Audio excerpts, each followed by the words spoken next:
of impurity of the depth, which in Hebrew it's called Tum'at HaTehom. It's the basic discussion of this page. It's a very well-known story in 1974 in China. It was a group of people that did all kind of excavation, and they discover underground a city, huge, from the first emperor, with unbelievable miles of images, etc. And the enigma to this very day, why they did it, etc.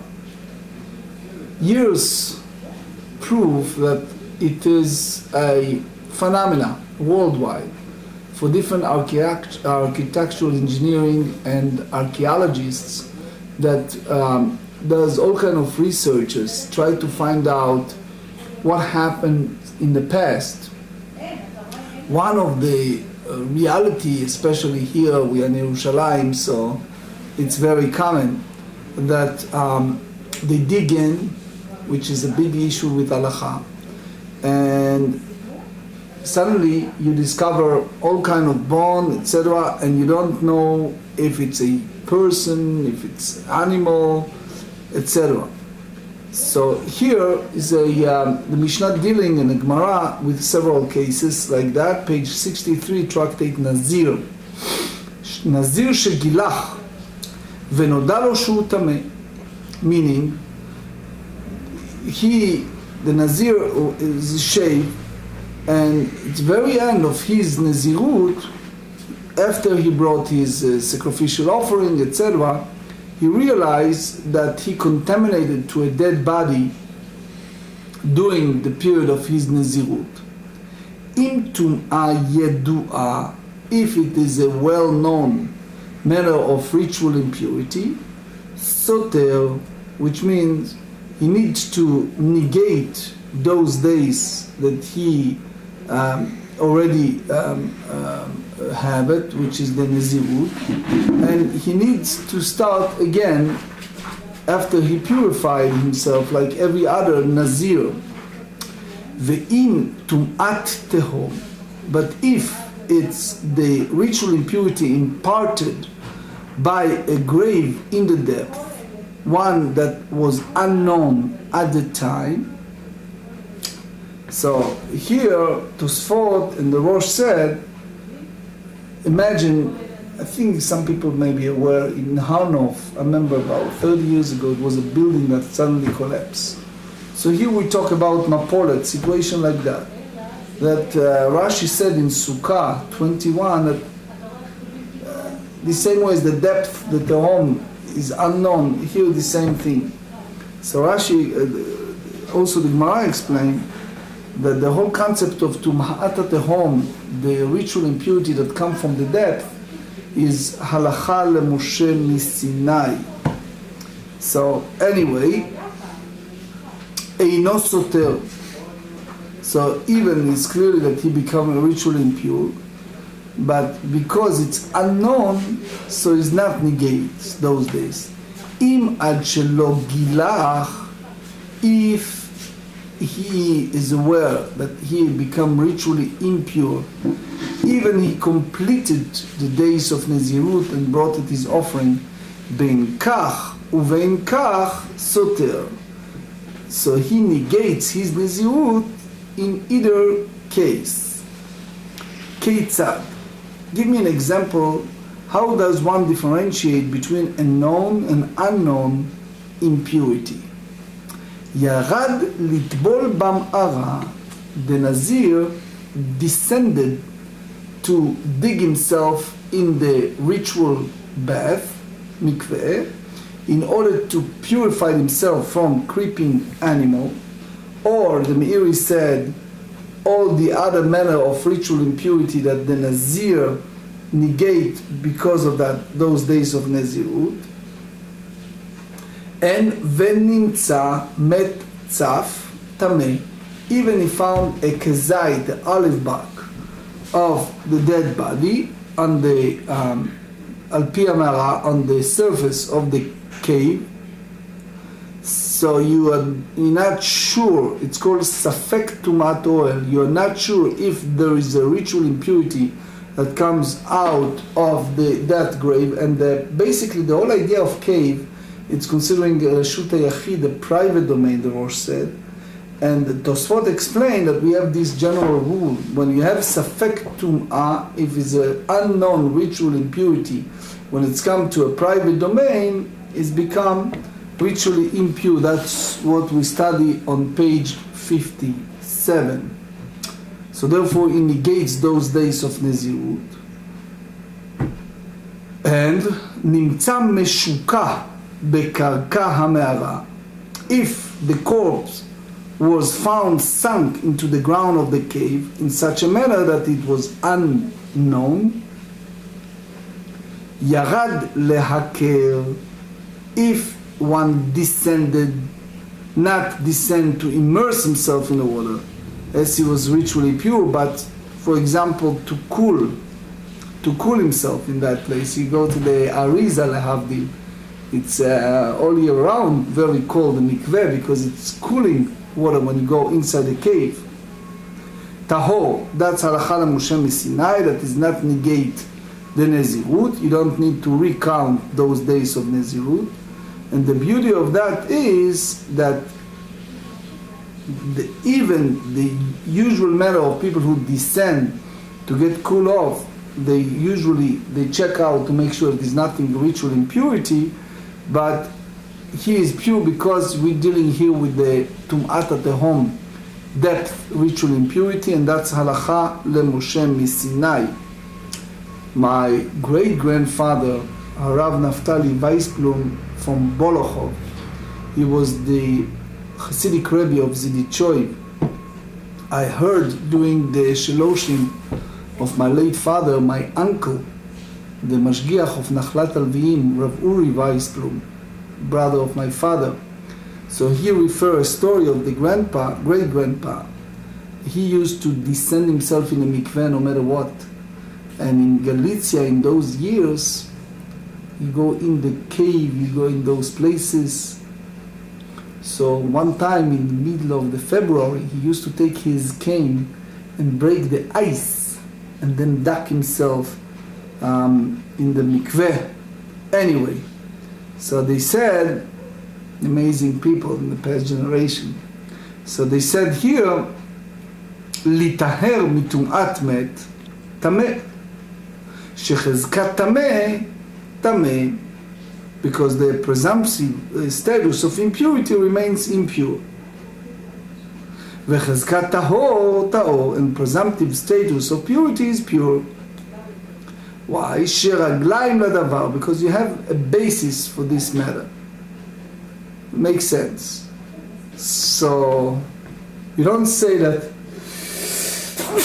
Bless you. The Shev Shmaitzer said, you don't say that the yesh raglaim ladavar when it's come to tum'at tehom, the depth, but Nazir that contaminated with the corpse, when it's come to the tum'at tehom, so he is not negate his Nazirut if you have the following condition. One, if he is aware of the ritual impurity before he shaved. Two, if he was purified from any matter of touching a corpse at the time that he contaminated with this type of contamination. So nowadays, beside of the Shev Shmaitzer, is also in Sha'ar Yosher and other books, there is a discussion nowadays. What exactly the definition of Tumat HaTehom, the ritual of the depth? It's just something that today you're not aware, or something that will never be aware? For example, in the modern days, can checking with the infrared, so remember during the Iraq war, the forces, the American forces can see what's going on inside the caves when they're in search of Ben Laden, Mahshemo and others, so they have those infrared. Is that considering something that we count just because, especially when you have archaeological excavation and digging, especially if you're planning there to build a residential building or shul or mikveh. So you have a concern that is chashash tuma. Anyway, menahane milei. So the Gemara asks, how do you know that the depth, the impurity of the depth, in the depth, is not negate nezirut? Amar Rabbi Lazar de Amar Kra, because the Torah said in the book of Bamidbar, chapter 6, V'chi yamut alav met befeta pitom, that if any man shall die very suddenly beside him. So why use the beside him? Alav bimchu veret lo, that is clear to him that he has become impure, versus one who is not impure if the presence of the corpse is unknown. Rish Lakish amar kra ki yeh tameh lenefesh lo bederech rechoka. The Torah said in the book of Numbers chapter 9, who shall be ritually impure due to a corpse or on the road far away. Ki derech, ma derech begalui. The same way as the road is the open road. Afkol begalui. So every impurity is in the open. It must be a known impurity. So the Gemara asks a question. Ela hadetna. What we learn in the Braita. Eizohi tum'at hateom. Which is the ritual impurity imparted by the grave of the depth? Kol she'eno makira echad besof ha'olam. So the Rosh explained, it's not that you have a clear proof that no one knows. It means that the dead body is in a hidden place, and we assume that people are not aware of that. Aval makira echad besof ha'olam. But if it is one person aware of it, even at the end of the earth, so far, it's not considered impurity imparted by grave of the depth. That's good, the one who said that tumat home not invalidate Pesach. The Amar ki derech Shapir. He says it is like derech, that a person recognizes it, so he negate, if it's Nazir, negate his Nazirut. Ela leman de amar bimchuveret lo. The one who says that the halakha derived from the term beside him is referring to an impurity that was clear to him. Ki mekira echad besof ha'olam ma'ihave. If you have one single person at the other side of the world aware of the impurity, so what is it? It was unknown to Nazir himself. Vetu, another question. Hadetanya. Hamotzi met, if someone, that's a Tosefta in Zvachim, one who finds a corpse lying across the width of the road, which means it had been buried there in such a way that it was impossible for the pass-by to avoid becoming impure by passing over the corpse.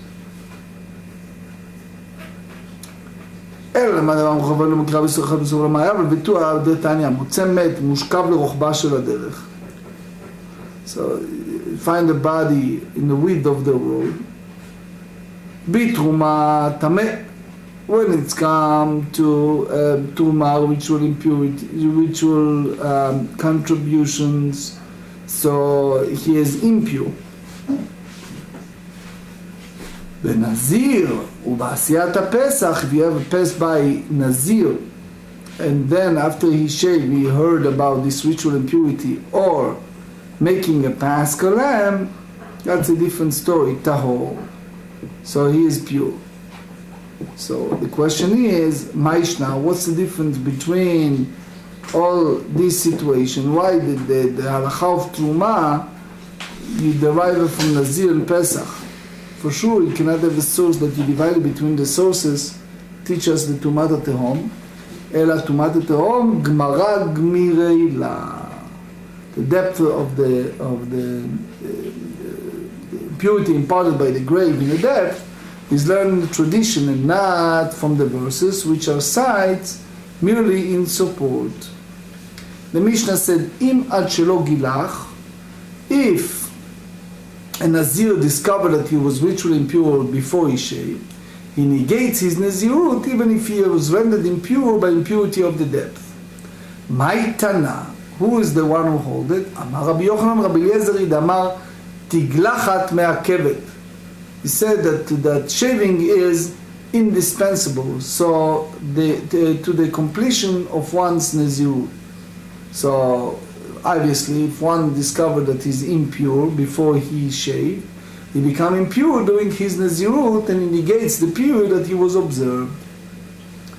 Ba'ei Rami Bar Chama. So after on page 16, that Rabbanan Rabbi Eliezer disputed what is the law of Nazir that become ritually impure after he completed his day of Nazirut, and he still did not bring his offering, and he still not shave. According to Rabbanan, he negates 30 days. Rabbi Eliezer hold only 7 days.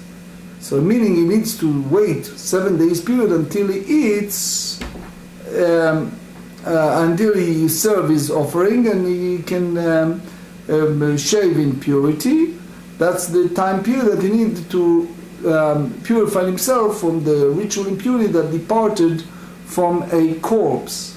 So ba'er Rami Bar Chama nitma betoch melot. If one who become impure during the full term of the regular day of Nazirut, however, venodalo, and he became aware that he ritually impure, le'achar melot, meaning after the completion of the day of Nazirut, before he shave, according to Rabbi Eliezer, it negates the days of the Nazirut, which means, the Tosfot explained that if you're aware of that in the day of the 31, that's the day he needs to bring his offering and shave. Mahu, what's the halacha according to view of Rabbi Eliezer? Batar yedi'az linan, do we go after the day, the moment that he is knowledge, and it is a case of knowledge after the full term, vidiachar meloti or lo, or we go by the 7 days that he is ritually impure. Ulemai, and what's the real difference? What's the real nafkamina for this quandary? Lemistar, to know how many, if it's possible, negation of the purity observed as a Nazir.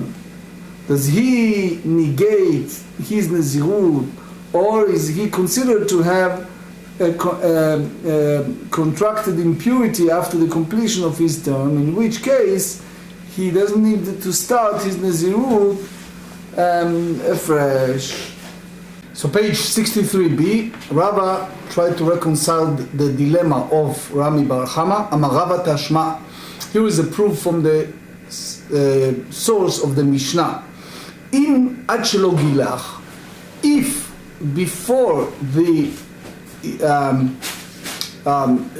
shaved, he discovered that he is in a state of impurity, ben kach uven kach, regardless if it's a known or unknown, tumat haterom, soter, he negate his nezirut. Hey chedami, explain to me how that possible. Ide itiadalei betoch melot, if he is aware of that during the time of his Nazirut, tzricha lemeimar. The Mishnah needs to tell us that that's negate, since it's in between, so obviously we know that it's negate. The Tosfot elaborate, said there is no need to repeat the din in Mishnah, ela lav lachar melot, meaning before he shaved, after the completion of the time of Nazirut. So this, the Mishnah said that he negate, shma mina, meaning regardless, that he negates the days of his Nazirut, even if he discovered that the impurity after the completion of his term. So Tosfot said that that's not solve the issue of Rami Bar Chama, but he just explained it in a method of question and answer. ועדיין תיבאה לך כולו סותר או שבעה סותר. You mean to say that he is negate the entire time of Nezirut, since it was a concern that he would become ritually impure during this time of Nezirut, or you may say that it's only 7 days period. It's like he become ritually impure after the completion, because let's face it, he knows about it only after that. Leman, the Gemara asks, according to whom this question was asked. If you said according to the sages who disputed Rabbi Eliezer on page 16b, 16a, 16b, and they hold that if you have Nazir that will hold ritual impurity after the completion of the 30 days, he negates the 30 days period. Pshita, it's obvious that he negates it all, as they maintain that even a Nazir who becomes impure after the completion of his Nazirut must observe another 30 days. Pshita de kulo soter. Ve'ile Rabbi Eliezer, kol achar melot, shiv'a soter. It's only, negates only 7 days. So what's the question of Rabbi Bar Chama? Amar lach, Rabbi Mahama may answer, Hanimile, according to Rabbi Eliezer, that ritual impurity after the completion of the days of his Nezirut negates 7 days. Ki nitma achar melot, ve'ai lifnei meloti. And that happened before. So it means that it's possible that he negates the entire days of Nezirut if we go by the 7 days that he become ritually impure. Onomar shanehacha didi'a achar meloti. That here is different, because here the case of knowledge that came to light after the full term of his Nezirut, and that's basically the quandary of Rami Bar Chama. So the Gemara return and try to explain how Rava reconciled the question of Rami Bar Chama from our Mishnah. Umina. So here Katani, we learn, and if he become ritually impure before he shaved, ben kach uben kach soter, velo kamiflige, and we do not differentiate between the cases where this happened before the end of full term, or it happens after the term, and that because anyway he negates the 7 days periods. The Keren Orah elaborates on that. We running out of time. Anyway, now we bring a brighter that dealing with Tumat Tehom. That's Tosefta in Tractate Zavim, chapter 2. Hamotze met. If someone finds a corpse, and that corpse mutal lerochba shel derech, he is lying across the width of a road. So it means you cannot pass the Rosh Sel without carrying the Tum'at oil, the Tum'at that come from in a manner of like a tent, it's covered. And he passed. So the halacha li truma tameh. When it's come to the truma, so the passerby is ritually impure.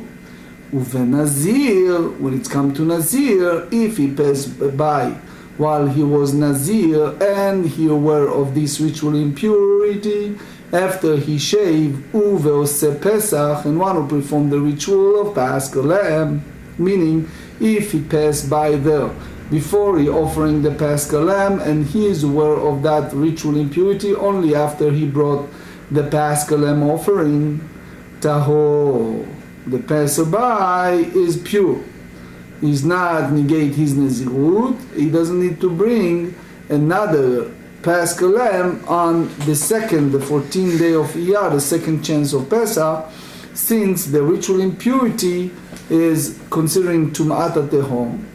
Now, the truth is, he needs to purify himself, then is ritually impure to other manners. במה דברים אמורים שאין לו מקום לעבור? He cannot pass by without העלאת המת, passing by the dead body, אבל יש לו מקום לעבור. But if you have a space to pass by without make העלאת המת, because the dead body was not in the entire width of the road, אף לתרומה הוא טהור, even when it's come to תרומה, he is pure. So it means, because since we have ספק שמאיל, we have a dilemma that maybe he was in a state of tumat oil over the corpse, so it means that that's ספק טומאה ברשות היחיד, that's the quandary of ritual impurity imparted in a public domain, and therefore tahor, he is pure. במה דברים אמורים, that we said that when it's come to תרומה, he is ritually impure, שמצאו שלם, that he find the corpse as a whole body. However, אבל משובר או מפורק, if the body was broken or dismembered, so therefore אפילו אין מקום לעבור, he is pure even if there is no space to pass by. Chayshinan, we have a suspicion that Shema ben Prakim Abba, that it happens that he passes between the parts of the corpse and did not touch or pass over any of them. So when we find the corpse out in the open, uva keber, but if he finds it on a grave, afilu meshubar u'meforak, even is broken and dismembered, so they say tameh, when it's come to truma, is ritually impure, mipnei shekeber metzarfo, because the grave joins the part into one unit and render him impure. Tosfot elaborates on that, and he said that it's like the entire road is filled of ritual impurity. פעמים בדברים אמורים במהלך ברגליו. So when that apply, when you have the dismembered that pass by the water, is when you travel by foot. אבל Tosfot explain, meaning he can go and pass by, stand still without ha'alaha, without covering the sides. Aval ta'un or achuv, but if he carries loaded with a heavy burden or was riding an animal, tameh can go straight. Tosfot said. So basically, they said, לפי שמלך ברגליו, אפשר שלא ייגע ושלא יסית ושלא יעיל. That's the three, the Rambam said that these are the three avenues of someone to become ritually impure, if you have any one of the three. במה דברים אמורים בטומאת התהום? That's a place solely of טומאת התהום, הנום. אבל טומאה ידועה, שלושתם טמאים. ואיזו היא טומאת התהום? So, give me an example of something that considering the ritual impurity of the depth. So they said, כל שאין מכירה אחד בסוף העולם. When no one is aware even at the end of the world, at the end of the earth. However, מכירה אחד בסוף העולם, אין זו טומאת התהום. That even one individual is aware of it, even if that person is the end of the earth, is not considered impurity imparted by grave of the depth, but טומאה ידועה. היה טמון בתבן או בסטרור. They said if it were concealed in a hay or pebbles, so the person might have died in an avalanche, it is likely that the corpse had never been found. הרי זה טומאת התהום. בימים ובאפלה, if it was found in the water or in a dark place, ובנזקי הסלעים, in the clefts of the rock, הרי זו טומאת התהום. Ritual impurity from the dead. ולא אמרו טומאת התהום אלא למת בלבד. As we said, it all applies solely only in the corpse. Other, no.